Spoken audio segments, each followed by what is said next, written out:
நம்ம இன்றைக்கி அவல் பர்ஃபி எப்படி செய்யுதுன்னு பார்ப்போம்.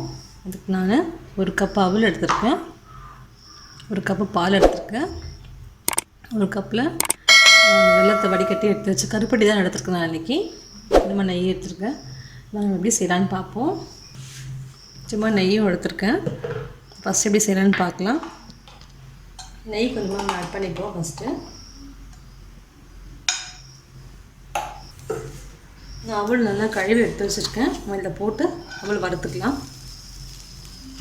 இந்த நெய்யில் அவளை வறுத்துடுவோம்.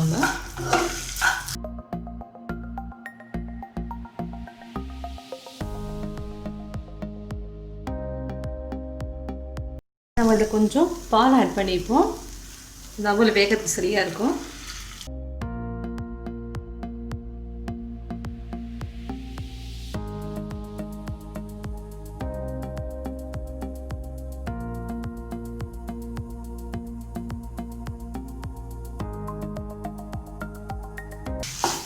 போட்ட பால் எல்லாமே எடுத்துக்கிச்சது நல்லா சுண்டி வந்துடுச்சு.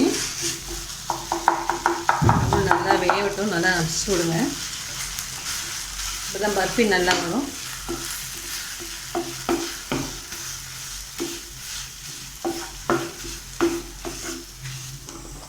கொஞ்சமாக ஏலக்காய் ஆட் பண்ணி போதில் வாசனைக்கு நல்லாயிருக்கும். இப்போ நம்ம எடுத்து வச்சுருக்க ஃபில்டர் பண்ணி வச்சுருக்க வெள்ளத்தையும் இதில் போட்டுக்கலாம்.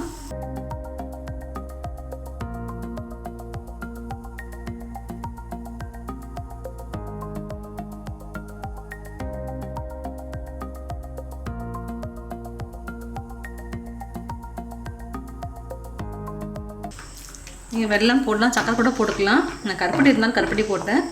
ஒரு டிஃப்ரெண்ட் டேஸ்ட் பண்ணி பார்க்கலாம். வேணா உங்களுடைய விருப்பம் தான் அது.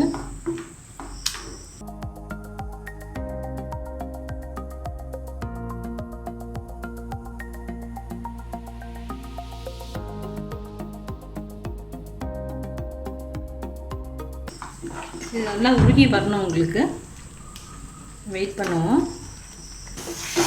நம்ம போட்ட வெல்லம் எல்லாமே உருகிடுச்சு.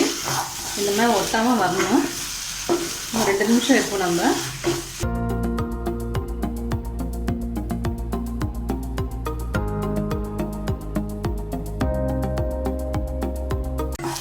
பர்ஃபி ரெடி ஆகிடுச்சு. இந்த சைடில் நம்ம ஆஃப் பண்ணிக்கலாம். உள்ளே நம்ம கொட்டாமல் நல்லா அப்படியே அழகாக வந்துடுச்சு.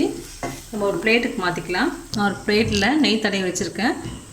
இதை நம்ம பர்ஃபியை போட்டுக்கலாம். ஸ்பூனில் நெய் தடவிட்டு இது மேலே நம்ம அப்படியே டபுள் பண்ணிக்கலாம். இப்போ ஒட்டாமல் வரும் நமக்கு. இது அப்படியே ஆறட்டும், வெயிட் பண்ணுவோம். ஆறுனதுக்கப்புறமா நம்ம கட் பண்ணிக்கலாம். ஒரு 1/2 அன் ஹவர் நம்ம அப்படியே வச்சுருவோம். ஃபுல்லாக ஆறி வரட்டும். இப்போ கட் பண்ணிக்கலாம்.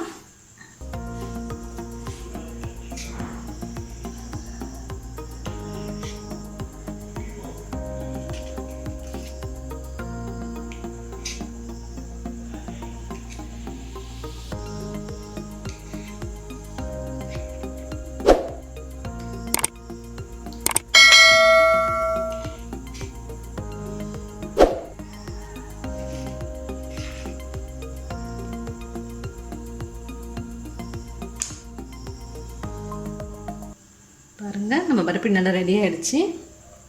நீங்களும் ட்ரை பண்ணி பாருங்கள். கமெண்ட் சொல்லுங்கள். இது சிம்பிளாக ஈஸியாக செஞ்சிடலாம். இது உடம்புக்கு நல்லது கூட. அவ்வளோ இது நீங்களும் செஞ்சு பாருங்கள். உங்கள் கமெண்ட் சொல்லுங்கள். தேங்க்யூ.